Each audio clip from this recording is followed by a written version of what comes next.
Así iniciamos una nueva edición de Zapping Vintage, edición extra, en televisión, en Canal 6 de la Costa como todas las semanas. Lo hacemos con ustedes también en las redes sociales, pueden seguirnos en YouTube, en Facebook, en Instagram, con todo el buen contenido retro de siempre. Mi nombre es Simón y estoy en compañía de mi amigo Nicolás, como siempre aquí en los estudios de Atlántida FM, haciendo un nuevo programón para ustedes, ¿verdad? Pero ¿cómo andás? Buenas a todos los queridos televidentes de este Zapping Vintage edición extra. Acá estamos mezclando dos mundos, no mezclamos la radio, estamos en la radio, como ustedes habrán podido notar, y hablamos de la televisión, ¿no? Los medios que en realidad están bastante unidos, ¿no? Si tendremos muchos puntos en común entre la radio y la televisión.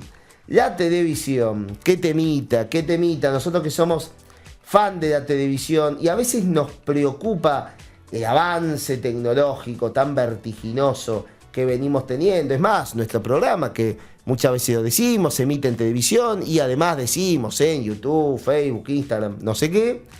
Y esto a veces puede significar ¿podemos decir peligro para la televisión? Y ese creo que es el tema que planteamos para hoy, ¿no? La televisión está o estará en peligro de extinción, ¿no? ¡Qué temón! ¿Tengo que elegir una de las tres opciones o no? Yo creo que estaría bueno recorrer un poco de todas. Vamos a ver si estuvo en peligro la televisión. Bueno, rebobinando un poquito, yo creo que estaría bueno de hablar de lo que se me viene a la mente ahora, porque hay que decirle a la gente que esto es todo improvisado, sale en el momento. Acá no hay guión. Exactamente. No hay guión. Ahora, lo que se me viene a la mente como, digamos, peligro para la televisión en el pasado, ¿no?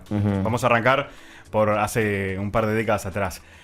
El VHS, el viejo videocassette, las videocaseteras. Uy, eso sí. El videoclub. Eso sí. Que había un poquito de competencia ahí, ¿no? En lo que era la televisión lineal, lo que veíamos en los canales de la tele. Y esa opción que muchas veces era como un ritual del viernes, sábado por la noche, de ir las cuponeras que te daban. Ir muchas veces en familia, porque a veces Sí, elegíamos la película, íbamos con nuestros padres, con nuestros hermanos en aquellos momentos, a ver qué filme podía unir a la familia en un fin de semana por la noche. Es muy probable que el VHS haya sido el primer peligro, por así decir, de la televisión. Hay que decir que la televisión nace hace más de 100 años atrás, en el Reino Unido, pero también la televisión nace como un peligro para alguien más o para algo más.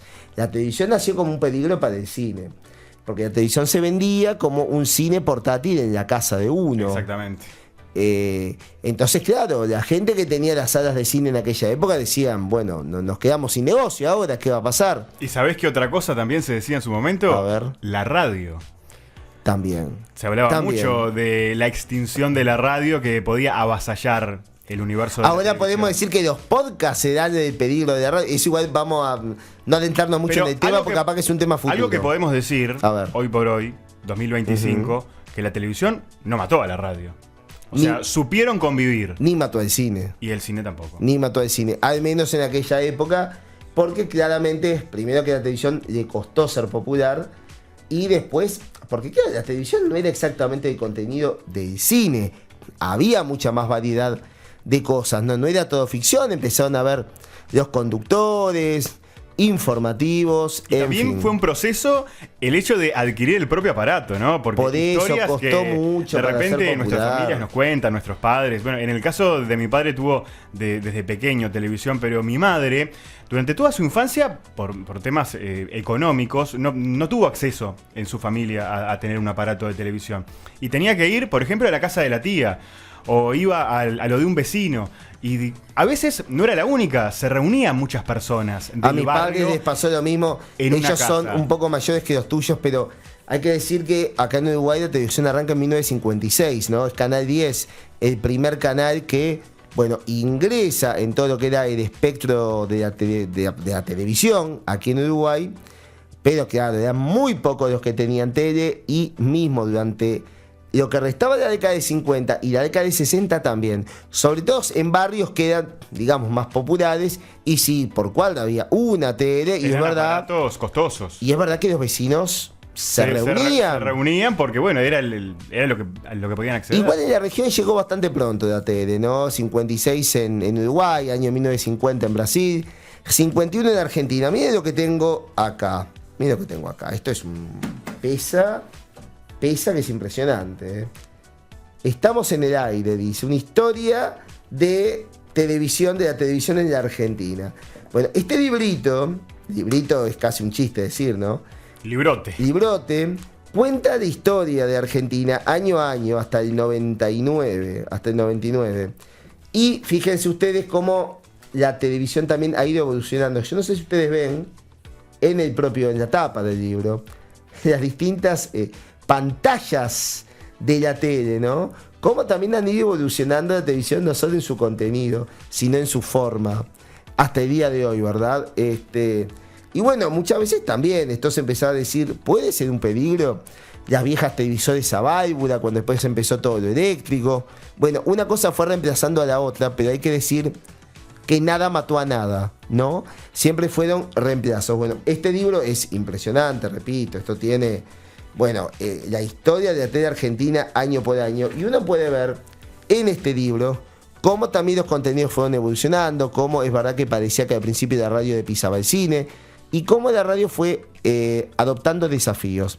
Por ejemplo, más cerca en el tiempo, como bien dijiste, cuando empezó todo el tema de los VHS, fines de los 90, sobre todo fines de los 80, sobre todo década de los 90. Y después en la década del 2000 con los DVDs. Con los DVDs, pero ya desde el VHS, bueno, ¿cómo hacían los que se encargaban, los que manejaban los medios de comunicación para poder vencer ese obstáculo de que la gente podía ir a un lugar, rentar un VHS, verlo la cantidad de veces que quisiera y ya no esperar a que la tele diera tal o cual película, tal o cual serie, ¿no? O sea, todo tenía su ventaja y su desventaja. En el caso de ir al videoclub a alquilar una película, tanto sea en la época del VHS o en la época del DVD, o sea, generalmente uno alquilaba una, a veces alquilabas dos y de repente te daba la plata. Pero, o sea, ibas específicamente a eso y en el resto del tiempo, o sea, uno consumía otras cosas. O sea, de repente, como te decía hace un rato, era común un viernes por la noche, un sábado por la noche, cenando, después de la cena, en familia, reunirse y ver estos videocassettes, películas, también compartir un rato en familia.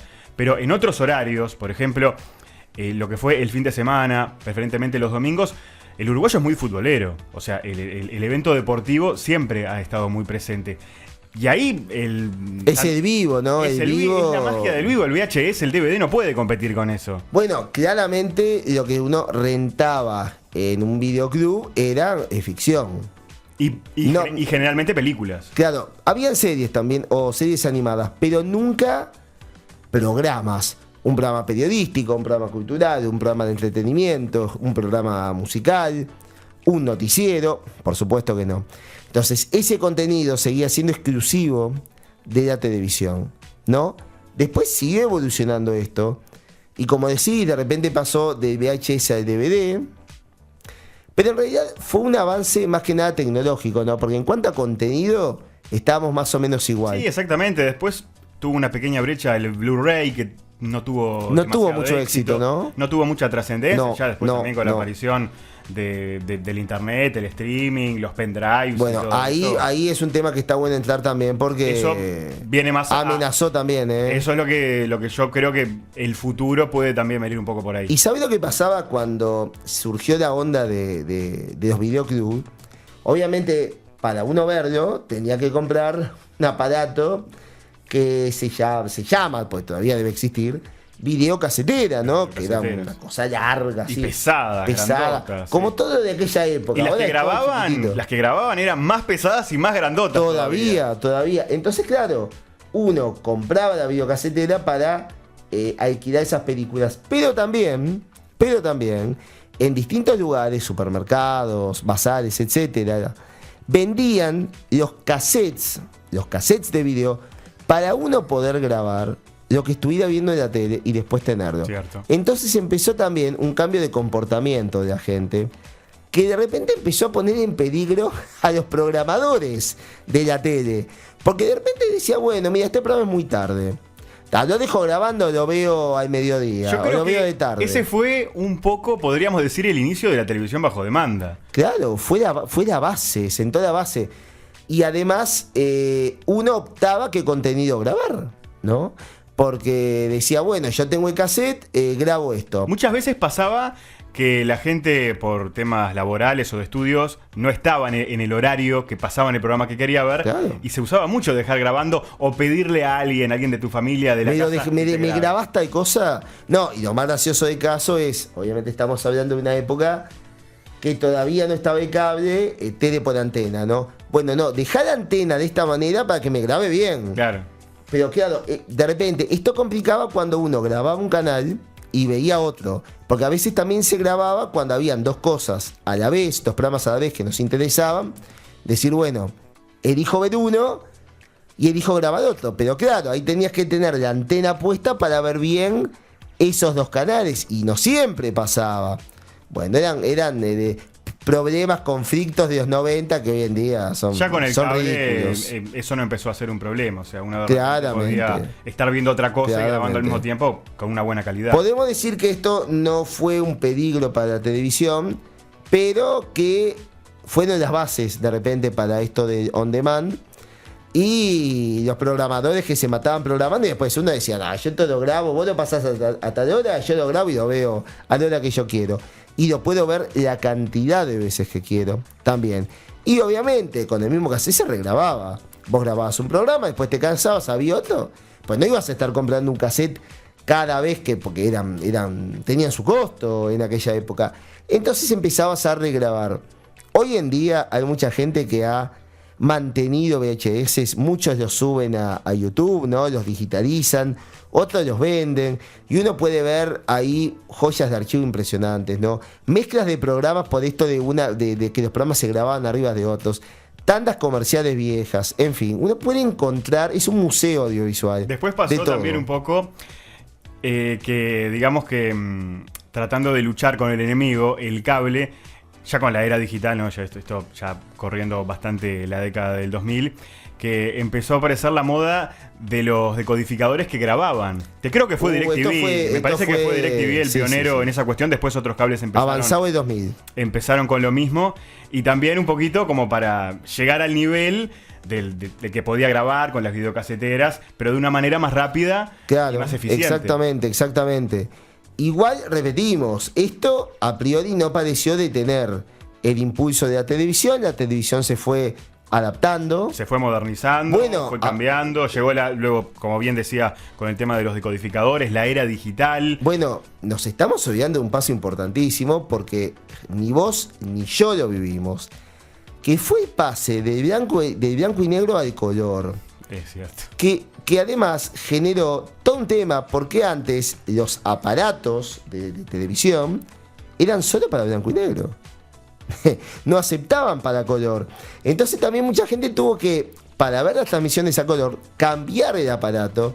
Y esto hizo que muchas casas que vendían televisores y todo esto también tuvieran que empezar a comprar de forma urgente en los 80, a principios de los 80. Cuando llegó lo del mundialito. Bueno, ahí fue la primera transmisión a color en el año 1980. Que fue como el boom de la llegada de la tele a color en Uruguay. Y ahí empezó un poco la moda y la onda de vender televisores a color. Para hacer un homenaje, ¿no? Que pocos homenajes hemos hecho. La primera persona que se paró delante de una cámara y marcó en Uruguay el pasaje de la tele en blanco y negro al color fue la señora Cristina Morán, que ha estado en todo, ¿no? Estuvo desde los comienzos de la televisión, en el pasaje de la tele en blanco y negro a color, una figura fundamental de la televisión de nuestro país que repito, se deberían hacer más homenajes. Pero bueno, ese paso también generó ruido, ¿no? Porque también la gente que hacía contenido en televisión decía, bueno, yo hago escenografía, vestuario, todo pensado para blanco y negro. Pero ahora que viene el color y los conductores se empezaron a preocupar. Pero se me va a notar más la cara, y que el maquillaje, y que esto que... Bueno, hubo que hacer un cambio monumental para adaptar desde adentro y desde afuera ese primer gran paso. De la tele de blanco y negro a la tele a color. Y ahí hubo alguna amenaza de decir, ¿nos adaptaremos? ¿La televisión se podrá adaptar a este gran cambio? Obviamente se había visto que en otros países en el que el color había empezado mucho antes, sí se había podido. Uruguay, bueno, se asustó un poco, por así decir, pero por supuesto que lo logró. Seguramente deben haber convocado técnicos de otros países para que ayuden. Había que cambiar todo. Desde que manejaba la cámara, hasta, como decíamos, el vestuarista, hasta el productor, en fin. Y la gente, los consumidores, cambiar los aparatos. Porque claro, si vos tenías un aparato que solamente emitía en blanco y negro, por más que el canal emitiera en color, no lo ibas a poder ver. Bueno, ese cambio también fue bastante grande. Sin duda que hubo muchos sustos. Bueno, en parte con esto que comentás de dentro de la propia televisión, de cómo evolucionar, miedos que había en ese momento de cómo adaptar el sistema, y después también, como lo comentábamos y como viene también un poquito este tema de las amenazas. Estamos hablando en realidad de amenazas que al fin y al cabo fueron pequeñas, porque la televisión, o sea, continuó existiendo, se fue modernizando con la llegada del cable, la televisión satelital, los descodificadores, la era digital, después vino el HD.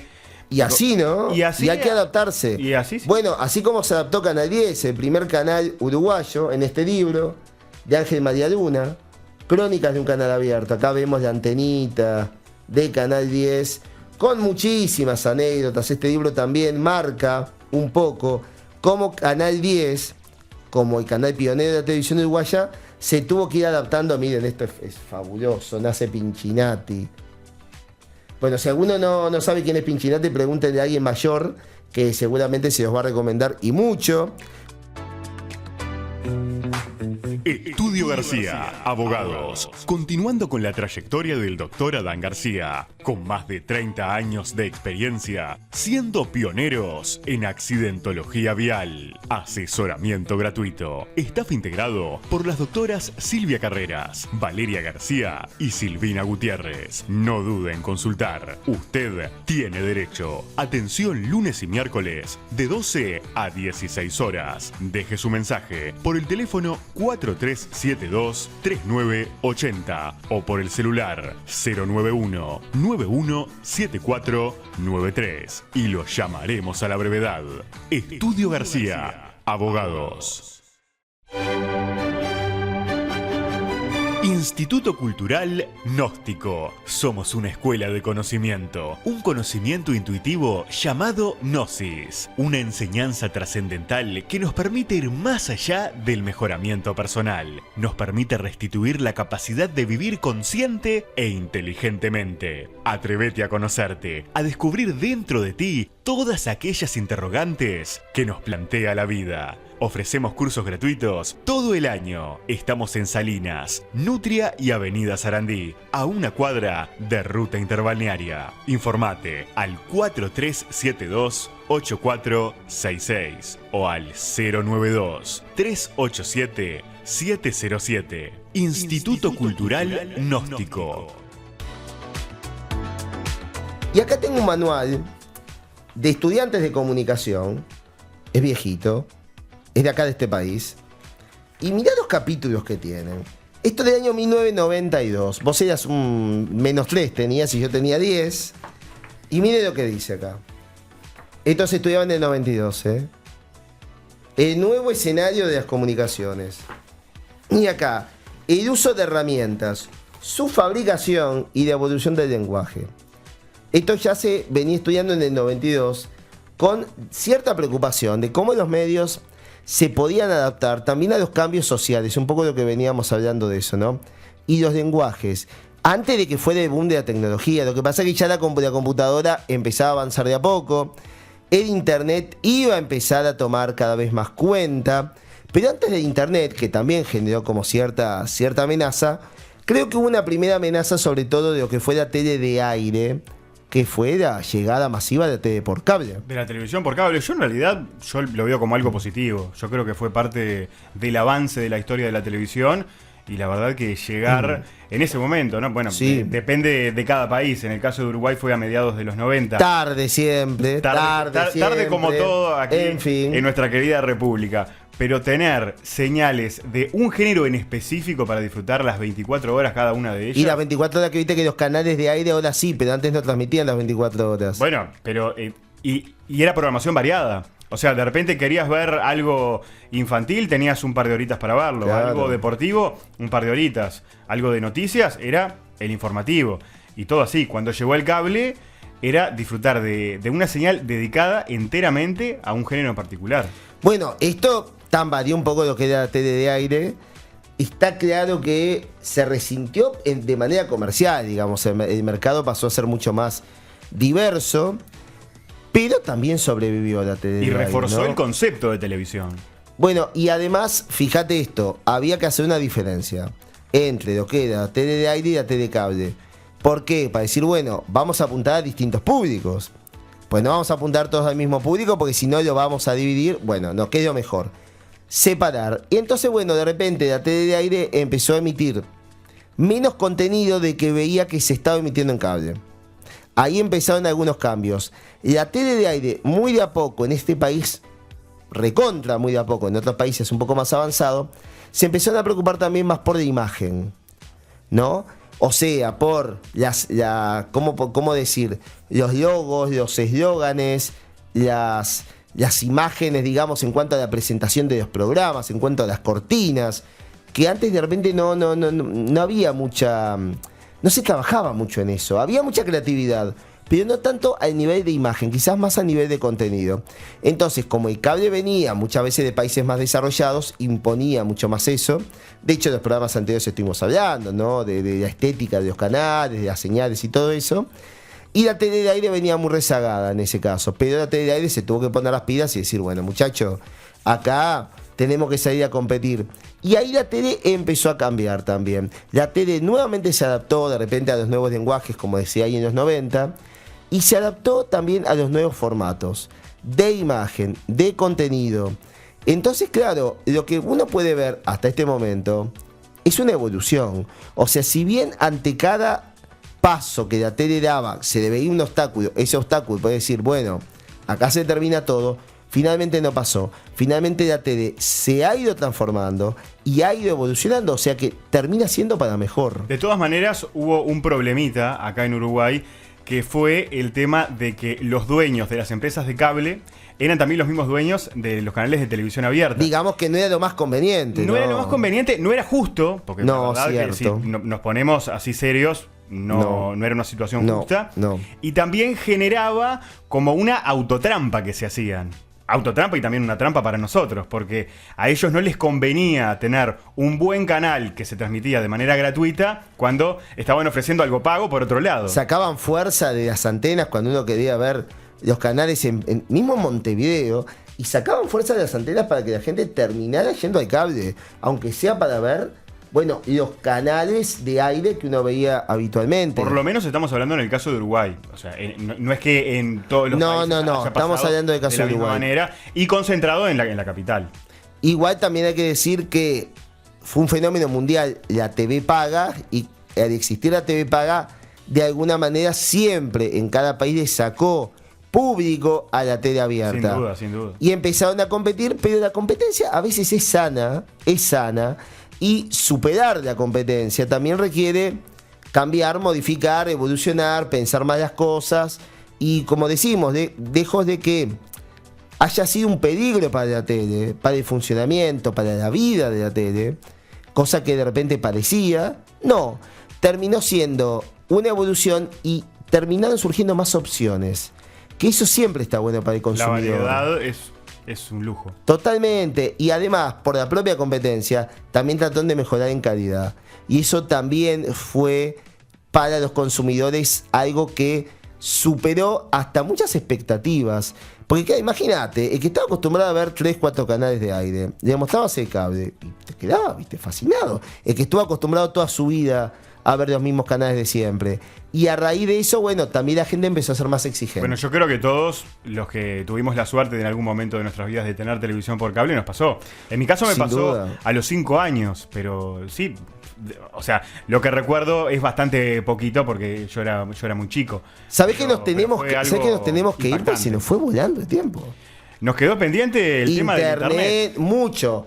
Va a haber segunda parte, estamos en las fiestas, así que bueno, acompáñenos en las fiestas con este contenido, suscríbanse, comenten, véanos en Canal 6, estamos por todos lados. La seguimos la semana que viene, tenemos mucho más para hablar, ¿eh? Tal cual, hasta la próxima semana. Y mientras tanto, buena semana para todos.